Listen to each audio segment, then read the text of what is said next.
I'm Nuzlocking every mainline Pokemon game in chronological order, again. After the task of taking down each game without a single repeat Pokemon, I asked, how can I up the ante? And the answer was obvious. Shiny Pokemon only. That's right, 40 games, no repeats, all shinies. Can I pull it off? Well, let's see if I can keep it going with the second game of Generation 2, Pokemon Silver. Make sure to subscribe to the channel and click the bell to get notified for every time I upload, like the video if you're excited for Season 2 of the franchise Nuzlocke, and comment down below telling me how absolutely insane I am for deciding to do this again. Rules are in the description, and if you want to see me continue this series, I'll be streaming this entire challenge right here on YouTube, but I need your help. Considering the fact that I'm basically unable to make any other videos during this time, I've set up a donathon right here on YouTube where you can add my timer through Super Chats, memberships, and of course with my Gamer Subs affiliate link. I've mentioned it a few times before, but just to reiterate in case you didn't see it, but I've been on a keto diet since the beginning of 2022 and have lost over 100 pounds because of it, and Gamer Subs is the beverage that helped me cut out sugary sodas and energy drinks from my diet. With Gamer Subs, I can still have both an energy drink or just a flavored drink with the non-caffeinated varieties with less than 1 calorie per serving, with great flavors such as Guacamole Gamer Fart 9000, Big Meat, and Titty Milk. They may be the best posters ever with their flavors, but they do taste great as well. GGF is a strawberry lime, sort of like a Baja Blast. Titty Milk is like a creamy blue raspberry flavor that I've been in love with, and my recent favorite has been Pineapple Cocktail, which is of course a pineapple kind of juice almost flavor, which is really interesting that they were able to get that, and I would definitely recommend it if you're into tropical flavors. But you can get some using my affiliate link in the description and using code ChaoticMeat at checkout to get 10% off. Plus, for every purchase, I'll be adding a minute to my donathon timer for every $2.50 you spend. But with that, let's begin. So I initially planned to merge Silver and Crystal together for this video just to make it more apparent to those who were confused about the standalone Gold video, believing it to be another stream. But after changing the thumbnails of the streams, I think it'll be much easier to distinguish between videos and streams for you guys from now on, so I hope that helps. I do apologize to those of you guys who have been bombarded with those notifications, by the way. I lost nearly 1,000 subscribers from those alone, and it's been a bit disheartening. Especially since we're so close to going below 200,000, so if you haven't already, make sure to subscribe, it would mean a lot. But with that, we've got our first hunt to jump into. We've of course gone for Chikorita in Gold, so we're going for another starter Pokemon right off the tip here, and that means we're going to be soft resetting for our Totodile. And oh boy, we're starting out with a doozy. I did not have the luck I had with Chikorita in Gold, and I can't say that I'm surprised that I didn't get it on the first day. After all, the hunt only ended at 4,500 encounters after 12 hours, so we're still only a little over half odds. However, even the second day yielded no dice. Only encounters away from odds at the tail end of the second day, I realized we were going to be in this for the long haul, getting to 8,500 encounters by the end of said day. So upon the third day and getting about 2.5 hours in, chat suggested I have 4 copies of the game going at the same time, and we just take whichever save file ends up yielding the shiny first. Seems reasonable, so I decided to do so. After the 15,000 plus encounters I had with Ho-Oh, going over odds twice in a row was unfortunate, and I'm really itching to get the adventure started. But by encounter 13,292, it finally came to be. Oh! We did it! We did it! Finally! See, I told you it was all different. That's a really nice color on Totodile too. Very much prefer it compared to the coloration it gets in later gens. I'm just a really big fan of the shade of green. I also nicknamed it True Chaos, which was a viewer submission. I have an entire spreadsheet, actually, of viewer-submitted nicknames for this series, as just about every Pokemon in this series has been meticulously planned out with days of species clause research, encounter routing, and maximizing the amount of potential party members I can have for each game. But not all Pokemon have been claimed. So if you want to help out with this series and keep it going, you can claim any Evolution Line's nicknames simply through a $25 Super Chat or 5 gifted memberships during any of my live streams of this challenge. So make sure to hit that bell icon just below the video and change notifications to all so you don't miss those live streams, and get the opportunity to grab a nickname for a Pokemon you fancy.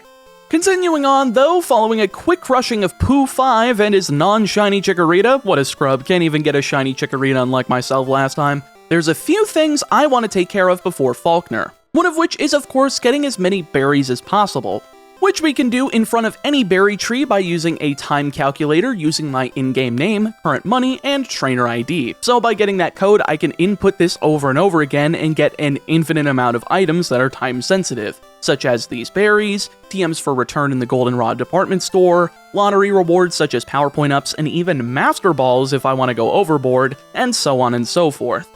That's basically it for non-encounter obligations though, as another encounter I want to get before Falkner is an all too familiar one if you watched my gold video in Zubat. Continuing the green theme, I knew that we already had a hard time with it in gold, trying to make sure I had Species Clause active for Slowpoke to get it as early as possible.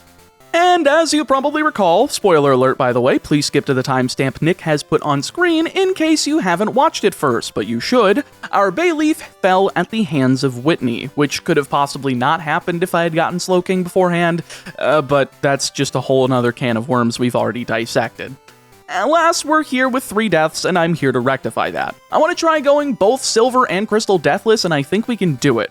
Thankfully, the game decided to be kind to me though, so instead of going over odds like I did on Ho-Oh and Totodile, we've managed to get Zubat in, well, you'll see it on screen, wildly quick. Oh my god, that was fast! Top left gang wins, I guess.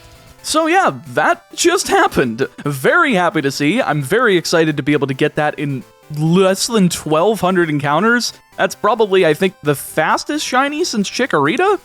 If not almost dethroning it? I'm not sure, since I still don't have the exact number on Chikorita, but alas, I nickname Zubat Bruce. Makes sense, I suppose, but boy, I should have expected my next hunt to be especially arduous after my luck here. We'll get to that.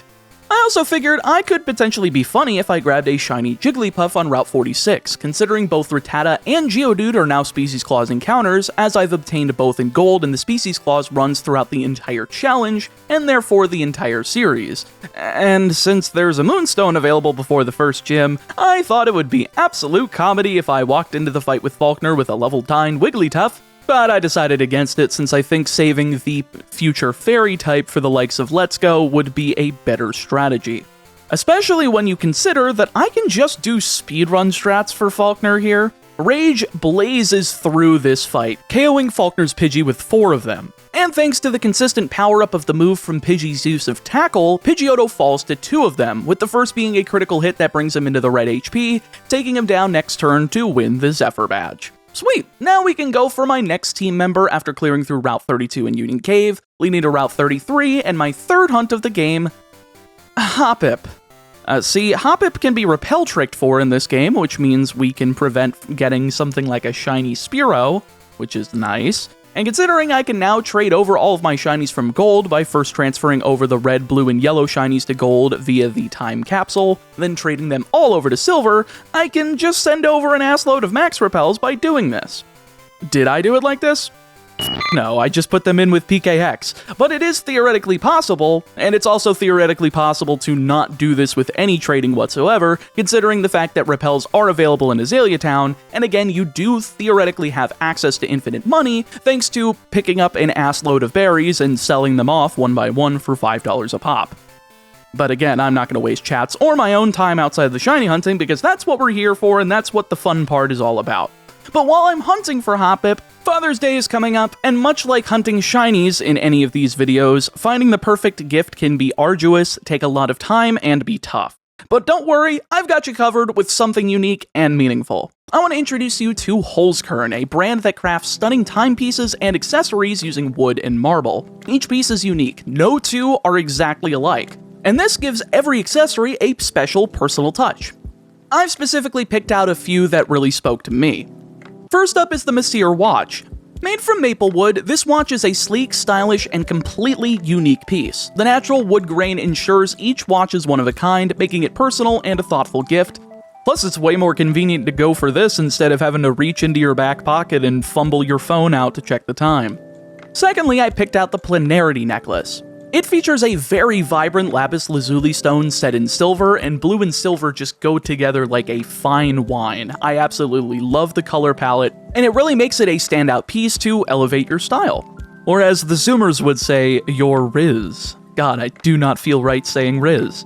Anyway, finally I picked out the Cartesian ring, made from maple wood with a striking blue inlay. I guess you guys can tell what my colors and kind of styles are. This ring combines tradition with a modern twist. The unique combination of natural wood and blue inlay creates a modern yet timeless look. Could be perfect for dads who appreciate fine craftsmanship. Holzkern really helps in finding unique, meaningful gifts that stand out. These pieces aren't just stylish, they're personal and thoughtful. And the best part is, these are just a few examples. Holzkern has an incredible range of options on their website, so you're sure to find something that fits your dad's style personally, or even yourself if you end up wanting to grab something that suits your style. So if you're struggling to find that perfect Father's Day gift, look no farther. That pun really worked better in concept rather than execution. Click the link in the description and use code MEATBALL to save 15% off your purchases site-wide. Trust me, your dad will love it, and heck, you might even find something you'll love as well. Thanks again to Holzkern for sponsoring today's video. Now let's get back to the shiny hunting and nuzlocking. So I didn't get that many encounters during the Holzkern segment, and I certainly didn't get a shiny Hoppip in the last 2 hours of the stream I started hunting for it in. Nor the second, nor the third, nor the fourth, which ended at 22,500 encounters. I'm not quite stunned, considering Pinsir and Blue took around 35,000 encounters, but this one's being a little rough. So much so that one of my chat members, Noah, decided to start looking into the RNG to determine whether or not something may be broken. Don't worry about that for now, though. We'll be hearing from him a bit later on for something spicy.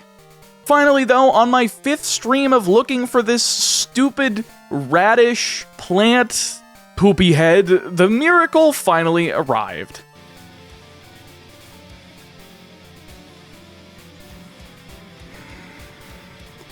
You took 23,985 stupid goddamn encounters, you son of a bitch!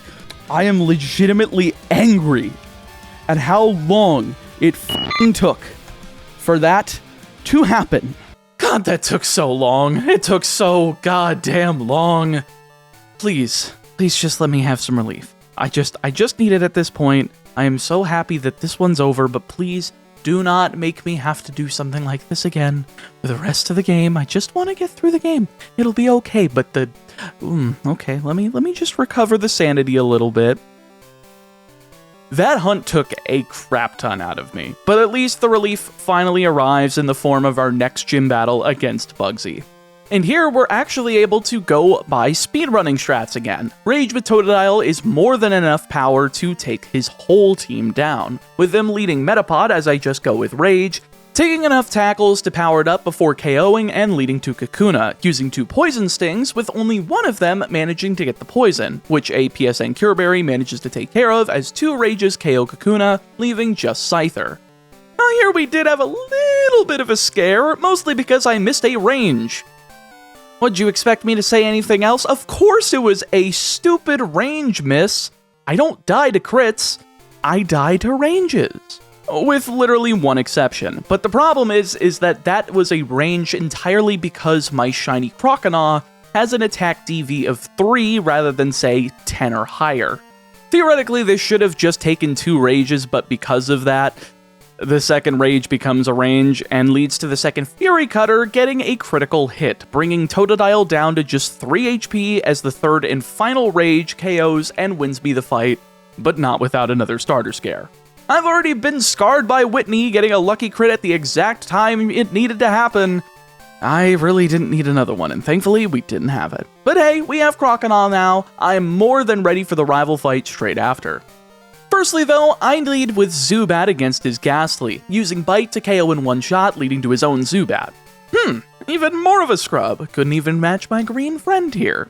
Bite manages to do about a third as Supersonic connects, so I swap into Croconaw to take a bite, then fire off 2 water guns as 2 bites come through, not doing too much damage but letting me pick up that KO as Bayleaf enters last. Alright, well, out to Hoppip we go for the first time to set up Poison Powder, quad-resisting Razor Leaf, then swapping into Zubat for super effective Leech Life, as well as immunity to Poison Powder to once again keep up the quad-resisted Razor Leaf and eventually win the fight because it was really lopsided. I think that fight was the embodiment of don't pick Chikorita and Johto. It's bad. With Mr. Pooh 5 out of the way though, one Ilex Forest later, and we're in Route 34 and eventually Goldenrod City. And there's lots of stuff to do around here, like getting the radio card, the infinite return TMs for money, the vitamins to top off my team's stat experience as high as it can go with those, while also getting enough for future party members, the other TMs like the elemental punches, since Croconaw can get Ice Punch for very good coverage, just a bunch of stuff. But unfortunately, no encounters until after Whitney. Sure, it might seem weird, but I'm going for a speedrun strat here once again with Fury Cutter on Whitney's team. Unfortunately, of course, we have that pretty bad attack DV, so this is probably going to be a little rougher than normal, but I believe with the power of stat experience, we should be able to offset that DV because we have way more than what the speedrun would normally have by this point. Also, I should note that I have the TM for Detect. Now, you might be asking how I got that. Well, by bringing up Nidoqueen to Gen 2, it just so happens to hold it once transferred through the time capsule. Strange, for sure, but I will 100% take it. It'll help for breaking rollout chains if things get too out of control. Plus, with Hoppip having now evolved into Skiploom, the combination of Poison Powder and Leech Seed should help in decreasing the potency of Milk Drink here. Whitney leads off with Clefairy. I go with Croconaw to attempt Fury Cutter strats, starting out as I'm able to hit 3 in a row, bringing Clefairy down to red HP as she uses Metronome Rolling Mega Horn, which oddly enough doesn't do much, Mimic to copy Fury Cutter, and a single use of that Fury Cutter for a grand total of 12 damage, before I finally miss a Fury Cutter. Well, at least it missed here instead of on Miltank. But hey, I'm able to at least get up one more, and it doesn't KO because it was a range. However, this is probably the one opportunity that I'm happy that it didn't end up being a problem, as now I can get a second Fury Cutter after taking a double slap, and then KO with that being at +2 power going into Miltank. The third use of Fury Cutter here ends up doing jack all as rollout is used, with the second bringing her down to red HP. I know that I'm dead to a crit, but I just want this daunting Pokemon to go down ASAP, so I opt for a third Fury Cutter.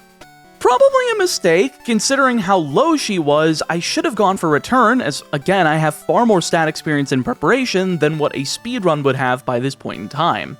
And because of that, I'm forced to use Detect since Miltank will outspeed and hit another rollout to KO any member of my team by this point. So I use it as she goes for Milk Drink, letting me use Return and to see that, yes, I would have KO'd this Milquetoast bastard if I had thought about it from a Nuzlocke perspective rather than a speedrun perspective.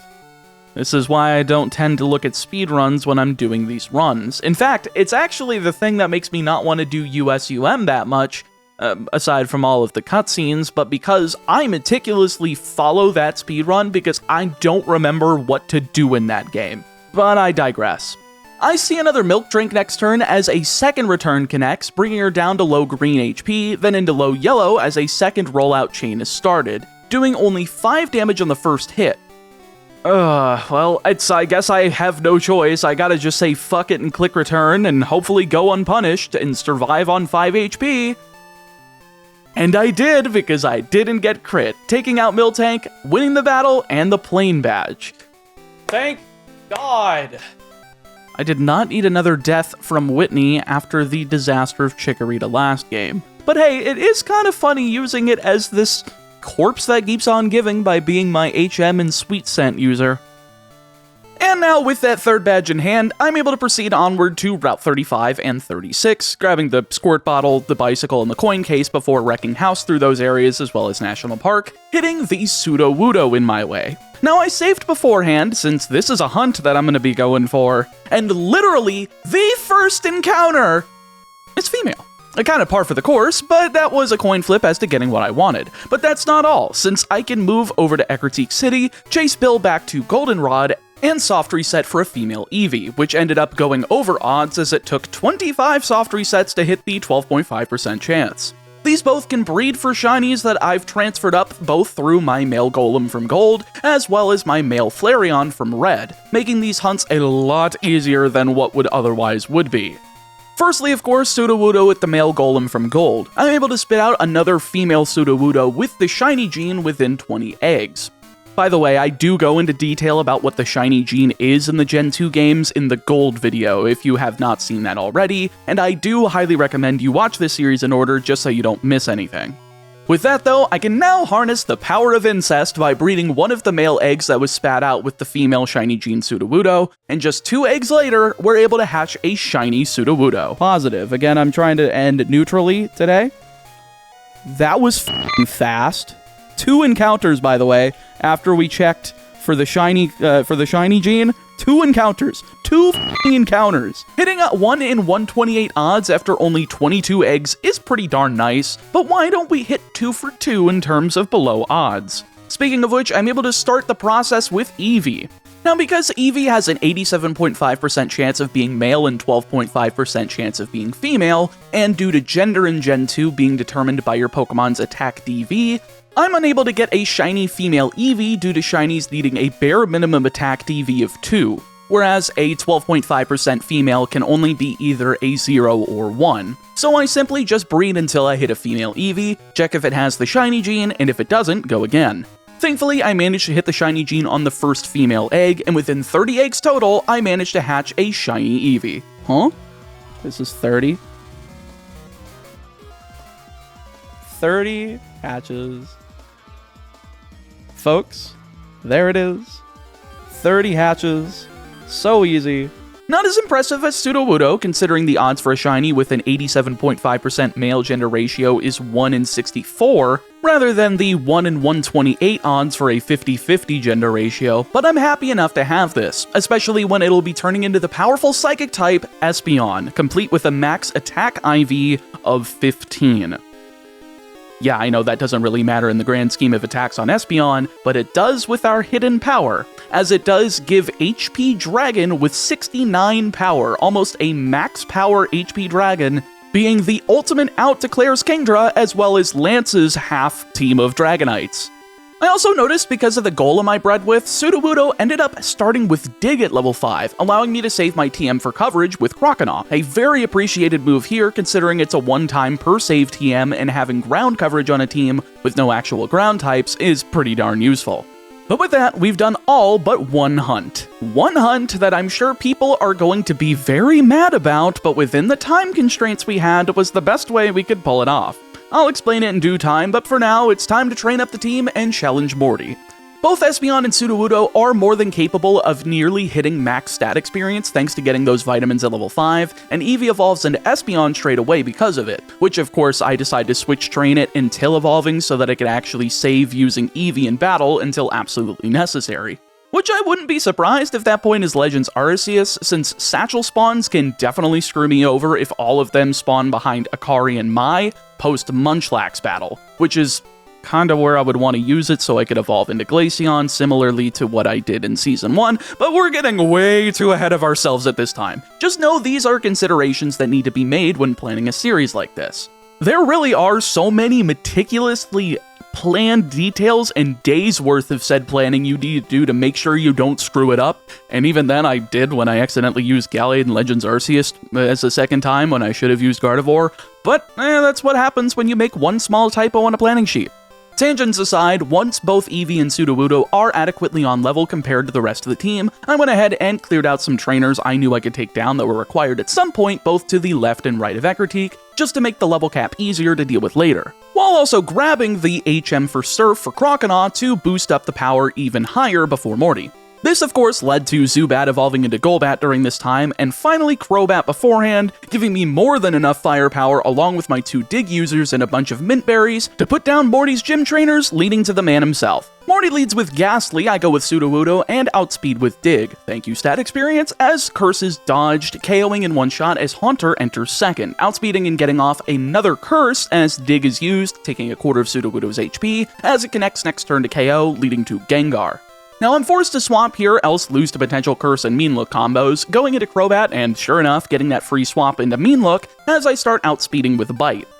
The first one gets a flinch, which is great, I mean that's a 10% chance, and then the second one gets another 10% flinch, which altogether multiplies into 1%, and then we just KO with the third one, leaving just Haunter to increase that flinch chance to 0.1% by hitting, oh baby, a triple! Meatball, before finally KOing with the second bite to win the fight, handing me the Fog Badge and TM for Shadow Ball, which isn't the most useful thing, but I suppose it can take a move slot on Espeon for the time being. Eventually, I plan on the final moveset being Psychic, Zap Cannon, Hidden Power, Dragon, and Morning Sun, and yes, Zap Cannon is a move that Espeon can get once we get the TM in Kanto. It's at least electric coverage on a team that I have none of that whatsoever, even if it's 50% accurate. Moving on, we've got the rapid fire of Chuck, Price, and Jasmine. Thankfully, there hasn't been a problem with any of the trainers, so I just took out the remainder of the required ones throughout the Shiny Gyarados, the Rocket Hideout, including the 3 Electrodes that actually have different personalities when it comes down to it. I mean, you've got the Electrode that explodes at nothing, the Electrode that explodes on a tree thinking it'll do anything, and the Electrode who actually has a self-preservation mechanism. Then, of course, the Lighthouse and all 3 gyms, evolving both Skiploom into Jumpluff and Croconaw to Feraligatr before taking on all 3 of them in sequence. First up, Chuck leads Primeape while I go with Crobat, taking it out in 1 wing attack as Poliwrath enters second. 1 wing attack later, and it's over. Yep, sounds about right. Second up is Price, leading Seal as I go with Feraligatr, one-shotting it with Return as Dugong enters second, taking Return for just over half as Headbutt does a grand total of 10 damage, going down next turn to a second Return, leaving just Piloswine to die to Surf. One of these days I need to play Crystal Legacy because these badges in the middle of Johto are just so mediocre in terms of challenge. But last but not least is Jasmine. Actually, no, she's pretty much least, leading Magnemite as I go with Feraligatr once more just so that it can outspeed, hit Dig, KO, do the same thing next turn to Magnemite, and then KO Steelix with Surf to win the Mineral Badge. Great effort. Great effort, Jasmine. What fantastic effort. God. 7 down, 1 to go. Let's see if we could just get there quickly enough. Well, the Rocket Takeover event is always a slog, even if the rival fight here feels a bit wonky since I have counters to everything. Golbat goes down to Feraligatr's Ice Punch, Magnemite to Feraligatr's Dig, Meganium to Crobat's Fly after swapping into Poison Powder, doing nothing, Haunter to Fly, and Sneasel to 2 returns after missing a range to KO. Why am I not surprised that that's how that decided to end? Sure, it doesn't matter in terms of winning or risking Crobat, but ranges will always remind me that they are the bane of my existence. The 2 executives at the top of Radio Tower do nothing, so I'm good to head on through Ice Path and into Blackthorn City, getting everybody to level 40, but not edging for a particular reason. We're almost there, just after this fight. It goes super easily as Dragonair, and all go down to 1 Nevermelt Ice boosted Feraligatr Ice Punch each, leaving just Kingdra. From here, I figured I'd try to keep wailing on her team, using Return and doing a little less than half damage following a Protect, being hit with a Smokescreen before going for Ice Punch in the attempt to do enough to not trigger a healing item, at its way too low of yellow HP, leading to a Hyper Potion as I miss a Return, bringing her back to full HP. Well, I guess I have to swap into Sudowoodo to get out of the accuracy debuffs, then trigger Surf so I can swap into Jumpluff, resist it, and start setting up with Leech Seed. But instead we get a dodged Smokescreen. Well, that's good enough, I suppose. Leech Seed to try to whittle away at this bozo, thankfully outspeeding and connecting with Sleep Powder first, leaving plenty of room for the 90% accurate Leech Seed to connect. At this point, though, Kingdra wakes up early, but it's not enough as a second Sleep Powder connects, giving me a free swap into Espeon to finish this dragon off with Hidden Power, winning the fight pretty handily. Probably could have expedited that Kingdra KO a bit, but hey, it isn't a Chaotic Meatball video without me fumbling with buttons at least one time per run.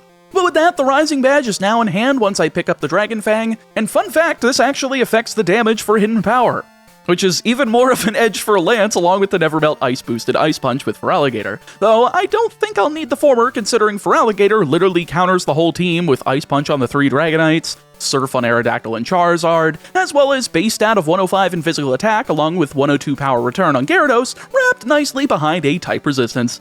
Not a perfect counter, but if Gyarados got Thunder Punch, I'd be asking major questions. But now that we can fly back to New Bark Town, it's time to grab the Master Ball, as we have one more hunt to go for. After freeing the legendary beasts from their slumber in the Burn Tower, we're free to start hunting for the last bit of our Grass Fire Water Core, Entei. Why would I hunt for a roaming legendary? Well, mostly because someone donated $500 for me to do so. What can I say? Bribery is a hell of a drug. However, I did have some tool assistance with this one. Thankfully, in Gold, Silver, and Crystal, the legendary beasts are determined to be shiny on your first encounter with them, rather than their shinies being rolled once released in the Burn Tower, which is how it's determined in the remakes. The only major problem I have now, though, is that I don't have Entei registered in my Pokédex, and I physically can't do so since I have to soft reset every time I find Entei.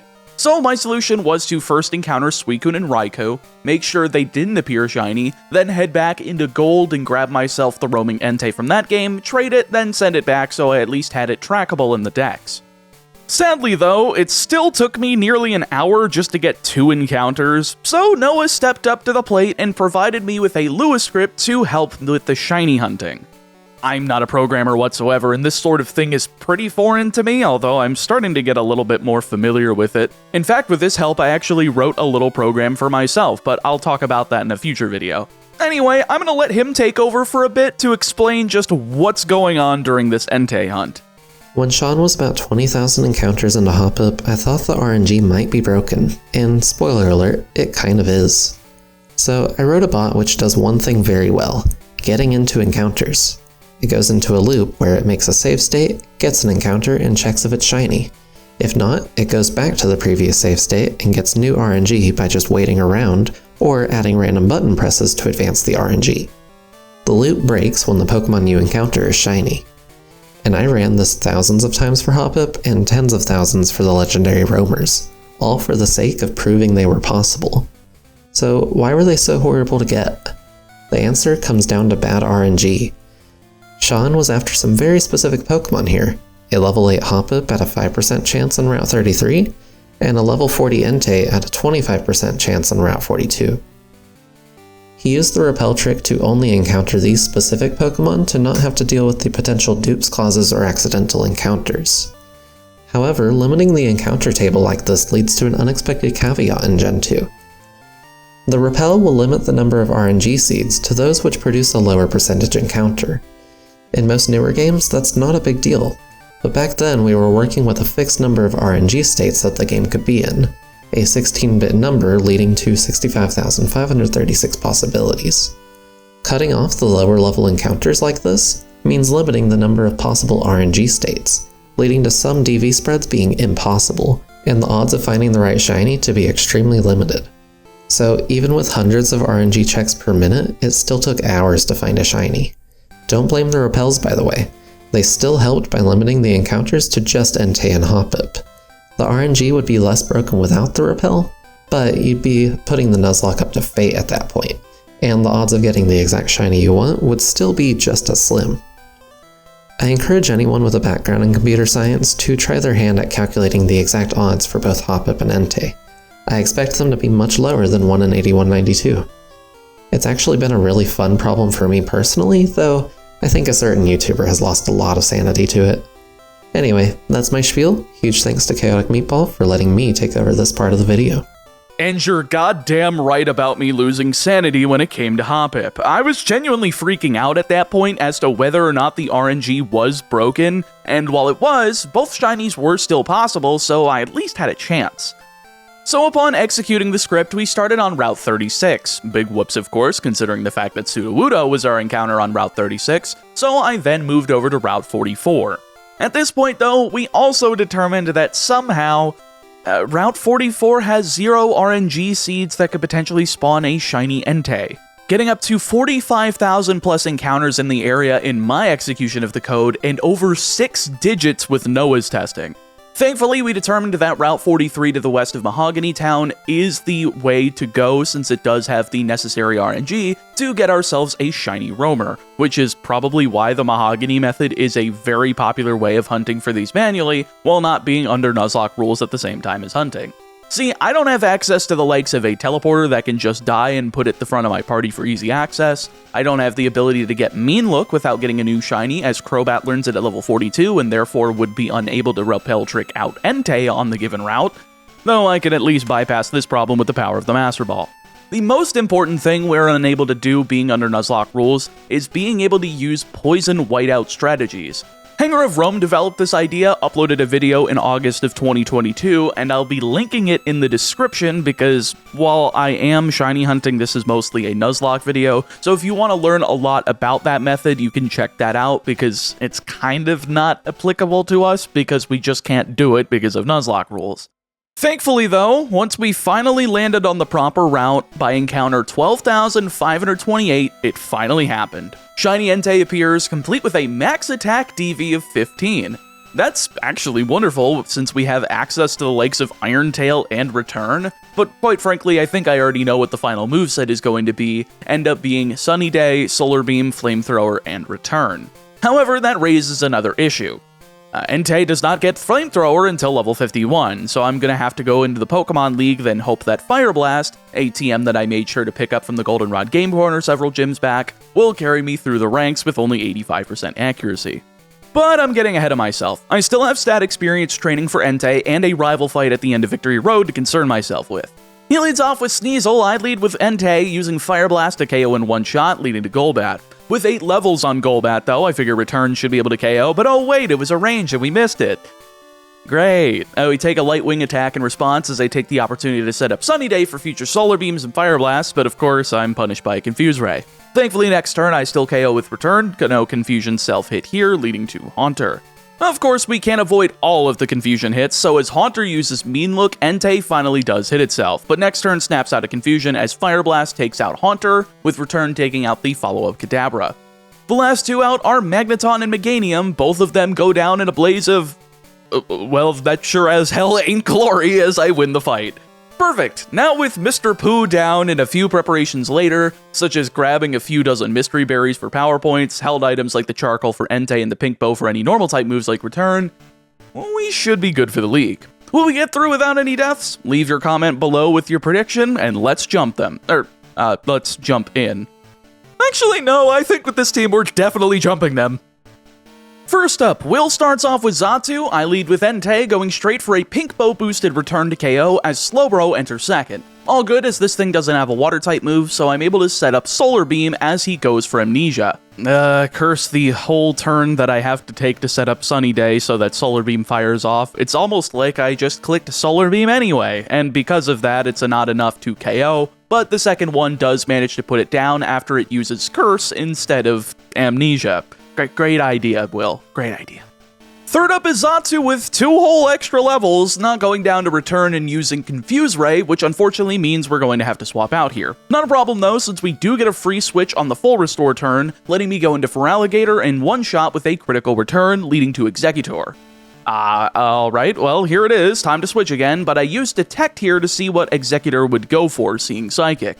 So I opt to swap into Espeon here, seeing Reflect. Alright, that's completely fine. I guess Hidden Power should 2-shot? And sure enough it does, dodging Egg Bomb to KO as Jinx enters last, being blasted by a return for around half as Lovely Kiss puts Espeon to sleep. Once again, this is a pretty easy swap into Entei, and a blast of Return takes it out, winning me the first of 5 fights here. Koga, I would say, is arguably a little bit easier, as the first 2 Pokemon in Ariados and Venomoth are easy to take down with Crobat's Fly, leading to Fortress.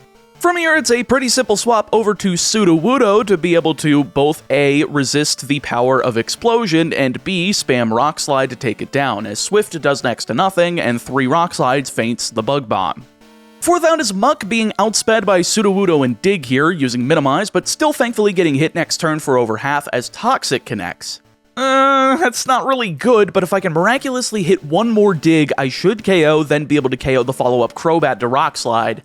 And sure as hell it happens, as the next Dig does manage to connect, Crobat comes out, and bam, falls to Rock Slide, giving me the win. Not bad whatsoever, and not surprising it wasn't that hard. The same goes for Bruno, considering Espeon finally learned Psychic at level 47, the cap for the Elite Four, and because of that, I'm able to one-shot Hitmontop, Onix, Hitmonchan following a Mach Punch, Machamp, Hitmonlee. Oh, that's it. Man, Bruno sucks! I mean, seriously, why is he so bad? I mean, at least he's using, like, the Gen 1 fighting types, but at the same time, Chuck also uses Gen 1 fighting types in Poliwrath and Primeape. Like, why does nobody decide that Heracross is worth using whatsoever? Diatribe aside, one more member in the champion remain, and then we're on to Kanto. First up on Karen's team is Umbreon, and while I go for Sudowoodo, I get a nasty kick to myself when I learned that low kick's accuracy was actually 90% in Gens 1 and 2, making me miss on the first turn, leading to a sand attack that makes me even more likely to miss. A second also comes my way as I miss again, but Sudowoodo dodges it and misses for a third time as Feint Attack connects. Only does 20 damage, so I have a little bit of breathing room as the fourth one finally connects with a critical hit to bring Umbreon into the red, with Umbreon reciprocating with a Confuse Ray. At this point though, I figure I need to swap on the full restore so that I can finally tank this tanky dog out, though she doesn't heal as I swap into Entei, taking a feint attack for very minimal damage, finally taking it out with return. I guess that's fine, but it doesn't bait out Vileplume like I was hoping for. Next out is Gengar instead, so I opt to swap into Espeon expecting Curse, and my prediction is correct, taking no damage as I KO next turn with Psychic, leading to Murkrow. This now puts me back into Sudowoodo, taking another feint attack and reciprocating with a Rock Slide to KO in one shot, leading to Vileplume. Now we go back out into Entei, take Stun Spore and Petal Dance, but Entei does manage not to be held down by Paralysis, hitting Fire Blast and grabbing the KO, leaving just Houndoom to come out, use Crunch as I swap into Feraligatr, and crush it with Surf, winning us the most difficult of the Elite Four battles. It took a little bit more elbow grease, but I wouldn't necessarily say that was the most difficult battle ever. But I feel like that tends to be Karen's MO even more than Koga. Annoy the hell out of you, but don't necessarily put a damper on your Nuzlocke. But with her down, all that's left is Lance, and I'm sure you know how this goes. Feraligatr lead just tears through the entire team, but instead, I decide to lead with Sudowoodo against Gyarados. Yeah, that was a little bit of a jump scare, but I wanted to do this first since I got rid of Return on Feraligatr for Ice Punch due to the 3 other moves that I have, Surf, Dig, and Detect being ones that I don't want to remove. So I've just been swapping between Return and Ice Punch because they are infinitely obtainable TMs, but for here, we really need Ice Punch. Getting back to the battle in question, Sudowoodo's able to take out Gyarados with a one-hit Rock Slide following a Rain Dance, leading to the Ace Dragonite. He goes off with Safeguard here as I go for Rock Slide, missing. Well, that's unfortunate, but I think Sudowoodo should be able to live an Outrage crit, which we would, but it's a non-crit, so Rock Slide connects to bring Dragonite into the red, and since he's still locked into Outrage, I figured I would just go for it again and risk the crit. And miss for the second time. So much for 90% accuracy, you absolute dork. From here, I figure I need to swap on the full restore turn, going into Feraligatr, and then just executing the plan from there. Taking out all 3 Dragonites in a row with Ice Punch, Charizard with Surf, and Aerodactyl with the same to win the fight. Simple enough, probably an unnecessary risk on my part with Outrage and Sudowoodo, but it was technically the least integral member of the team, so I didn't feel too bad about risking the Rock Slide misses, even though it was unusually high for 2 out of 3 of them to miss. But with that, on to Kanto. As we all know, Kanto's pretty easy in the Gen 2 games, so let's just rapid fire these gym leaders to get to the 2 most important fights and more interesting ones in blue and red. First up, Lieutenant Surge is soloed by Sudowoodo and Earthquake, KOing Raichu after getting paralyzed, Electrode after 2 back-to-back turns of paralysis managing to break through the double teams, leading to Magneton. Now, I figure I should probably swap out here since I don't think Sudowoodo and Earthquake are necessarily going to make it all the way through at this point, so I just go into Entei and nail a Fire Blast through double team, then KO both Electrode and Electabuzz with 1 return each to win the fight. Second up, Erika leading Tangela as I go with my newly level 51 Entei, having finally learned Flamethrower and is now capable of 100% accurately ripping through her team, taking out Tangela, Victory Bell, Blossom, and Jumpluff all in one shot each to win. Entei does the same thing against Sabrina too, using Return on Espeon, Mr. Mime, and Alakazam to get the Marsh badge. Then Espeon's able to take the helm against Misty following all of the Power Plant side quest. We miss our first Zap Cannon on Golduck, but then manage to connect with it twice in a row on Golduck and Starmie to KO both, then take out Quagsire with Psychic, leaving just Lapras to fall to the 3rd connected Zap Cannon in a row to win. Told you it would be useful. Fifth in the Kanto lineup is Janine, easily destroyed by Espeon with Psychic, taking out Crobat, Ariados, Weezing, Venomoth, and, Weezing, giving me the win. Yeah, there's 2 Weezings. Sixth is Brock, swept by Feraligatr Surf, taking out Graveler, Kabutops, Amistar, Rhyhorn, and Onix in one shot each, doing the same to Blaine's Magcargo, Magmar, and Rapidash, leaving just Blue. Finally, a difficult fight! I like these! Blue leads with Pidgeot, I lead with Sudowoodo, and nail him with a Rock Slide, outspeeding and KOing to lead a Rhydon, so I swap into Feraligatr, take a Fury attack for 14 damage, and Surf to KO. 2 down, 4 to go as Executor enters, taking an Ice Punch for more than half, and since his only grass move is Solar Beam, I can just hit a second to KO before he even fires that off as Alakazam comes in 4th. From here, I figure I can swap into Espeon to resist the Psychic attacks, seeing Reflect on Switch and using Zap Cannon, nailing I think my 6th in a row? I hit a few in trainer battles, and I just kept laughing harder and harder every time I'd hit another in sequence. It doesn't necessarily KO, but it does automatically paralyze, while Alakazam can't do much with Psychic, leaving me to fire off Hidden Power next turn to KO, leading to Gyarados, who goes down to another Zap Cannon. 7 50% accuracy hits in a row, yet I missed 2 out of 3 90% Rock Slides, because my luck is either really good or really goddamn bad. Anyway, last out is Arcanine, so I just swap in a Feraligatr, tank a Flamethrower, and rush him down with a single Surf to win the fight, and leaving one final battle between me and the last game of Gen 2, Crystal. Well, after one flashless Mount Silver. At least I'm getting better at getting through here without it now, but I sure as hell haven't memorized the whole pattern like I have with Rock Tunnel, mostly because I don't like Johto. But we're face to face with Red, being at level 75 for our level cap, ready to fight. He leads with the level 81 Pikachu. I go with Sudowoodo, being outsped and hit with a Thunder, which does a ton of damage, but it doesn't paralyze, letting me hit Earthquake to KO on the Crackback and puts me up 6-5. Second is Espeon, so I decide on Jumpluff for the special defense to swap into, taking Psychic for about a third before hitting Leech Seed, then taking a second Psychic and using Synthesis in the face of Reflect. I didn't realize it would only heal a third, but that's fine as Leech Seed continues doing damage, now with Poison Powder adding to it. At this point though, I figure I can go for Giga Drain, which should do enough damage to KO with the Leech Seed and Poison damage, but turns out both of those previous Psychics were low rolls, as the second one here does almost 100 damage, so I'd be dead to a crit, but hey, I'm fine, I should be good from here on out. Third out is Charizard, so I swap out into Feraligatr to tank Flamethrower, doing barely anything as Surf KOs, leading to Venusaur. Now sadly, this grass type actually has something outside of Solar Beam in Giga Drain for a super effective move, so I need to swap once again, this time at Espeon as he uses Sunny Day, which is actually great since that both benefits Entei's Solar Beam and Fire Blast, but once I KO with the Psychic, I'm gonna have to deal with Snorlax here.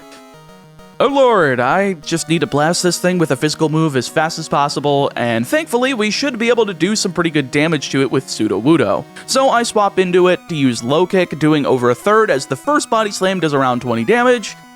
Great. Well, then I should be able to hit one more, getting it into the low yellow or red, then swap into Jumpluff onto use of Rest so I can heal up a little bit with Synthesis under the sun, then use Leech Seed. Or he sees the KO when I swap, doesn't use Rest, instead going for Body Slam, and Jumpluff goes down. So much for Deathless Silver and Crystal. That's fine though, as now I have a free swap at Entei, which does plenty enough with Return to KO before Rest can be used. Fifth out is Blastoise, so oopsie, Entei's not really great here, but I should be able to set up Sunny Day now that the sun ran out. But he goes for Rain Dance straight after. Great, well I guess I gotta do it again, weakening the follow-up Surf, then using Solar Beam to barely miss the KO as he once again goes for Rain Dance. I'm kind of expecting a full restore here, so I set up Sunny Day again, instead seeing Surf for the second time. Why won't these trainers use full restores? I'm actually shocked how few healing items I've seen in this run so far, and how many I've predicted that were going to happen just don't because the AI is very stingy with them, it seems like. Alas, Blastoise once again doesn't get the full restore treatment, allowing me to end the battle with one more Solar Beam, giving me the win with only one death in the run. Kind of unfortunate, but quite fitting as that happened to be Jumpluff. The hardest to find shiny was the only one that happened to go down, and quite frankly, after all the nonsense and time I put into it, I'm happy it's freaking dead. Sure, I'll transfer it up into Gen 7 once we get around to it, but it's still quite deserved. But with that, we've got one more game to get through before we head into Generation 3, which should be back to videos with more than one game per video, just to make it easier on you all to distinguish between streams and videos. But let's take a look at the Pokemon we've used so far. Not too many, but of course we need to save Mons for both sets of Kanto remakes and the Johto remakes, so I'm probably going to remain pretty conservative about picks for a while, but we should be able to start widening the amount of Pokemon we use around Gen 5 or so, giving us more team options and therefore less opportunities to die at each fight because we'll have type advantages and multiple of them. Hey folks, ChaoticMeatball here. Thanks for checking out the video. If you enjoyed it, make sure to subscribe and like, plus check out this other video on screen, you'll probably enjoy it too. And want to help me produce more content like this, make sure to become a channel member or leave a super thanks in the comments below. Every little bit helps, and it keeps my lights on. Stay safe, stay healthy, and I'll see you next time.